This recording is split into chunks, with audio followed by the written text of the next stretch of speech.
Thanks, Claude. We're on Tennessee.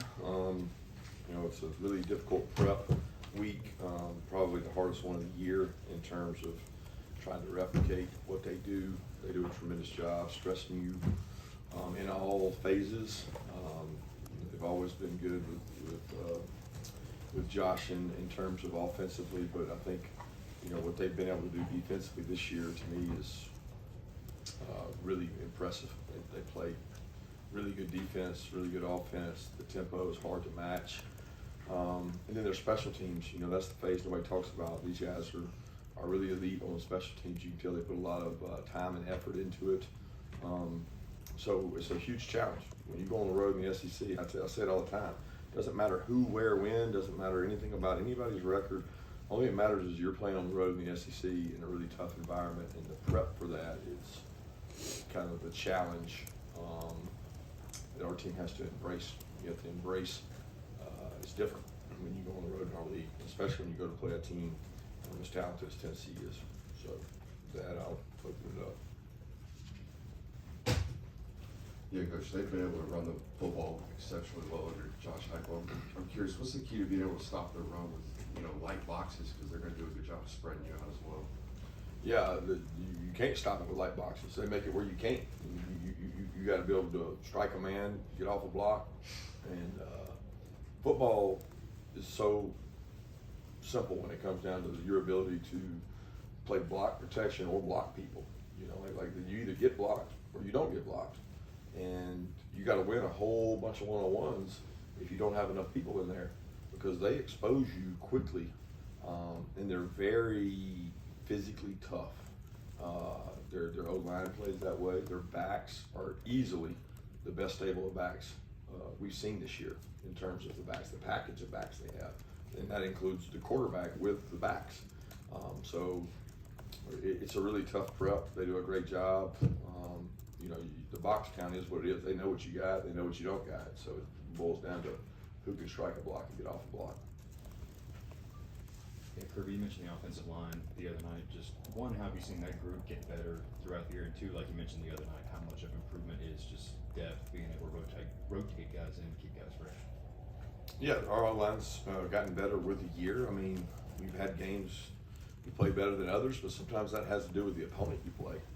We're healthier, so with health comes depth and the ability to play more guys. I think we stayed fresher in terms of the guys we rolled in and played, and there was a unity among that group of we can achieve together, and it's not really about us getting the credit, it's more about the backs getting the credit.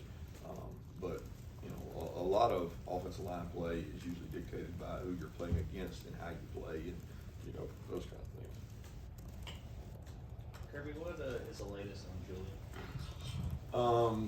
Hopefully I don't know how long it's going to be. He's got a dinged up injury. It's an upper body injury that hopefully we're able to get him back from, but don't know how long it's going to be. I mean, there's a chance, you never know, but he's dinged up. So I'm hoping we can get him back as soon as possible. Kirby, they have a veteran defensive line. Is it just the experience you've seen them take that next step, or are they just doing something different defensively to have that sack total where they are in the nation? No, they got good players. They play really hard. They strike at the point of attack. They're aggressive. They're hard to move because they're big. And then they have, elite pass rushers. I mean, you got an elite pass rusher that you got people that can push the pocket. It creates sacks and things. So they are very good defensively and a really big challenge, especially when you talk about the front. There's the rush, but then there's the controlling the line of scrimmage for your ability to run the ball, and they're good at both. Yeah, I know you touched on them a little bit on Saturday night, but having a chance to review them. What did you make of C.J. Allen and how he's for him on Saturday? Exactly like I expected C.J. Allen to do. He's already played this year. He's played, I think, almost every game. He smart, intelligent, instinctive, athletic, great kid. So he did what he was supposed to do, and he can play better, and he'll get even better this week. I think I saw Brock played 40-something snaps Saturday night. Just curious going forward, I assume there's room for improvement in terms of his health, or is that 100% right there? Do you feel like he can still get stronger in terms of recovering from the injury? And were you surprised just to see that he was able to go that much? No, he didn't play every snap of every game anyway, so I don't know. I mean, you got to look and see his snaps in the other games. I don't know. I'm sure he had more snaps in other games, but he's in good shape. He's conditioned. I don't know that he's 100%, but he's healthy and safe enough to play, and we're going to allow him to play as long as he wants to. And he wanted to go out there and compete and play, and I don't think it's a matter of how many snaps he can take. I think he'll be fine. Yeah, Coach, obviously having Kendall and Dejon healthy, at the same time is beneficial, but can you speak to the difficulties that's provided the defense when they have such distinct running styles? They run so differently. Yeah, I don't know that I can answer that one. We play backs, that have different running styles. I think both those guys are really good backs. One's bigger and one's a little bit smaller. They both have good vision. They both have great toughness, but I can't speak to how the defensive guys prepare to it. To follow up on y'all's run game, obviously beat up for a good part of this year, but where do you feel like your run game is right now with Dejon and Kendall, but also we got to see Andrew Paul, Roger Robinson, just the state of y'all's run game right now? It's all relative. You got to see Andrew and Rod because the game was more in hand. They got an opportunity to go out and show what they've done. We've got some games in the last that hasn't happened. It's relative to how the defense plays us, and these guys are really tough to run the ball on, so we want to find ways. Coach, I know we kind of talked on it on Saturday, but a ton of people were honored, from Jeff Wallace to Mark Richt. What was that moment like for you to see so many people be honored on the field, from seniors to so many legendary coaches and beyond? Yeah, I'll be honest with you, I didn't see much of it. I mean, the only one I noticed of everybody was Coach Richt at one time, but in the middle of the game, I'm thinking about what we could do to stop Ole Miss and what we could do to score points. I'm not enjoying the moment like you guys are.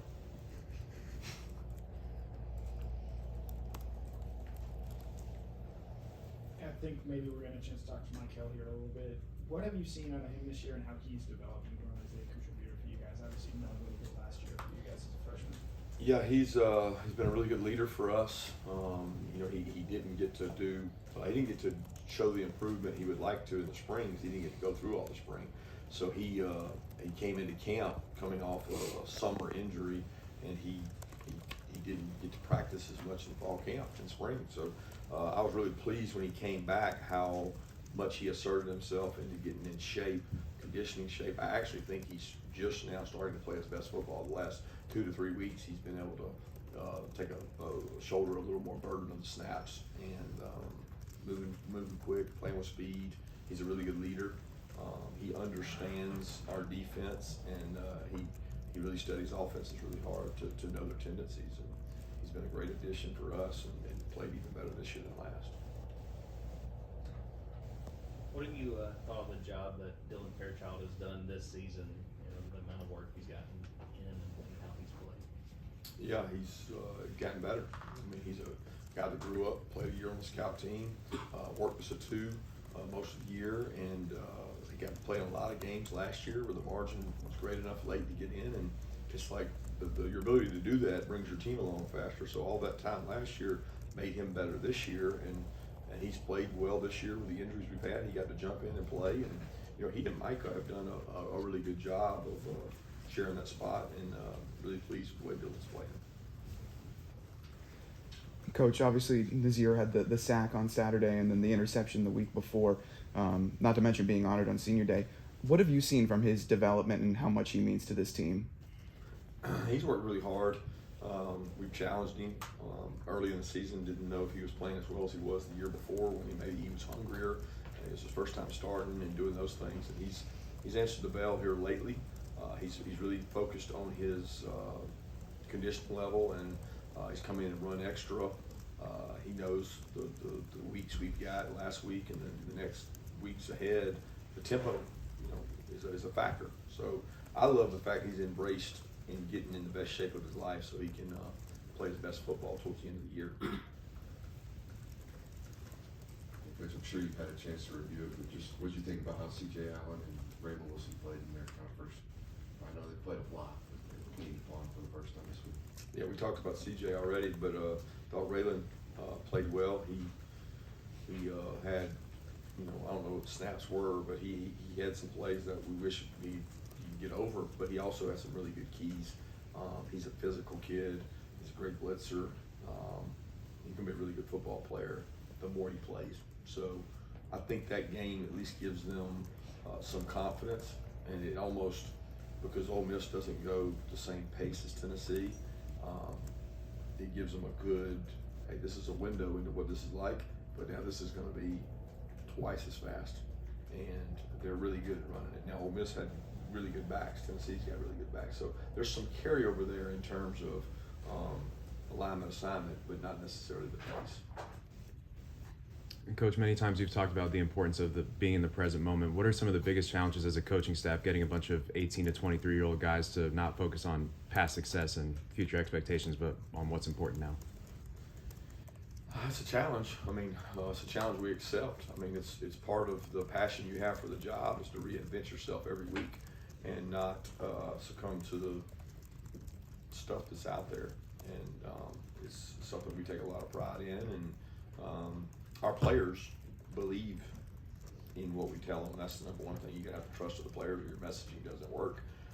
The messaging is that we're trying to find the best version of ourselves, and every week we're trying to find the best version of ourselves, and that doesn't change based on who we play. Kirby, you talked about how tough it is to play on the road in the SEC. What's the key to your guys' success on the road, and particularly the games you've had at New Orleans? You got to find ways to run the ball. You can't sit there and think you're going to be able to just throw it every down and win a game. You got to win the line of scrimmage. The keys to winning on the road are the same as keys to winning at home. It's just more difficult. I mean, it doesn't change. The game doesn't change. You got to be able to take a punch. You got to be able to take momentum changes. But people in the stands aren't playing in the game. So the outside elements of all the undisciplined penalties and all those things, we try really hard to avoid those when we go on the road, because they're self-inflicted wounds sometimes. But that's the challenge. The challenge is win the line of scrimmage, win the turnover battle, win the explosive battle, and you do that by blocking and tackling people. What's the latest on Dumas Johnson? And secondly, what difference have you seen in Carson from week 1 to week 10? When you go back and watch the film and stuff, what that we don't see, what do you see different in him from when he started to where he is now? Not a lot of difference. I mean, I thought the kid started well, and he's playing good football now. He's playing good football then. He's just got more experience and more confidence. But I don't know that that's anything different than you would see, because I think he's got good experience and good confidence. In terms of Pop, again, week to week, trying to get him back. Yeah, I saw that Dolly Parton was going to be attending this game. One, are you aware of who Dolly Parton is? And two, when you have so many extracurriculars around this game, especially with what happened last year, how do you go about as a coach to go blocking that out and getting your team to just focus on being, as you said, the best version of yourself? Do know who Dolly Parton is. I got parents that watched the Grand Ole Opry. Was not aware she was going to attend the game. Don't understand the second part of your question of what does this year's game have to do with last year's game? Just in terms of, with all the extra attention that might be on this game, the CBS game, and with, how that game went last year, how do you go about just focusing on you guys individually? I don't. We focus on us every week. It has nothing to do with last year's game. And every time we play Tennessee, it'd probably be 3:30 CBS or 7 o'clock ESPN. I mean, it's a big game every year we play Tennessee because it's a big game. They're a good program and we're a good program, and the two are going to match up. So, as far as our focus on it, our players respect the hell out of Tennessee. They know how hard it is to play them. We had to play them up there 2 years ago, and it's tough. It's a tough prep. So we'll be focused. Coach, I wanted to ask about Squirrel White. I mean, that's a guy that I feel like maybe has a few shades of a guy like Jalen Hyatt that you guys had to prepare for last year. What does he do really well, and what is your defense doing to prepare to face a guy like that? it takes great prep to prep for all their wideouts. And the thing that makes it hard about their wideouts is their run game.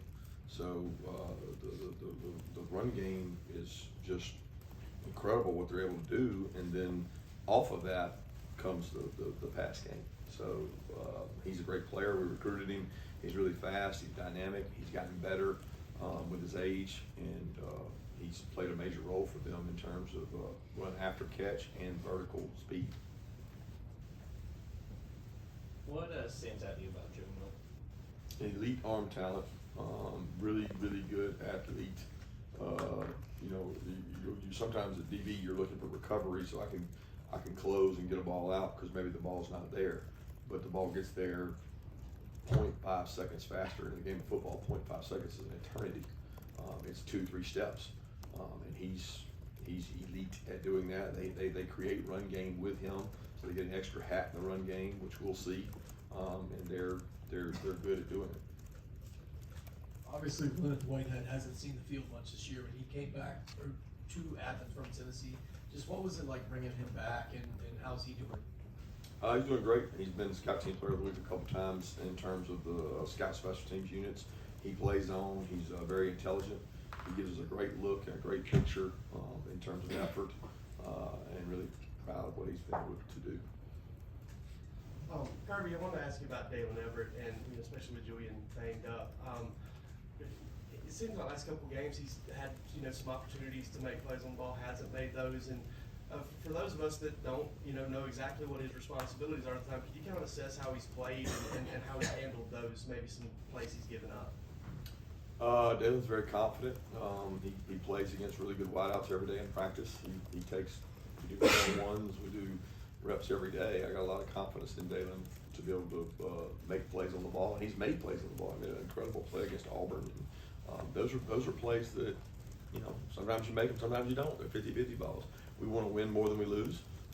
There's a lot that he has won and some that he's lost, but doesn't mean a lot of it has to do with how your other corner's playing too. And we got another corner's playing well, playing good. So I'm really proud of where Dalen is. He's a really good tackler, and he's physical. He's heavy-handed. He's intelligent. He understands things. So he's a guy that's going to keep getting better with playing time. Let's take 2 more questions. Kirby, is the Aussie style of punting, is that particularly challenging, not only for the returner, but for the fakes? Well, it's for everything. Yeah, it's the hang time, the fakes, the op time.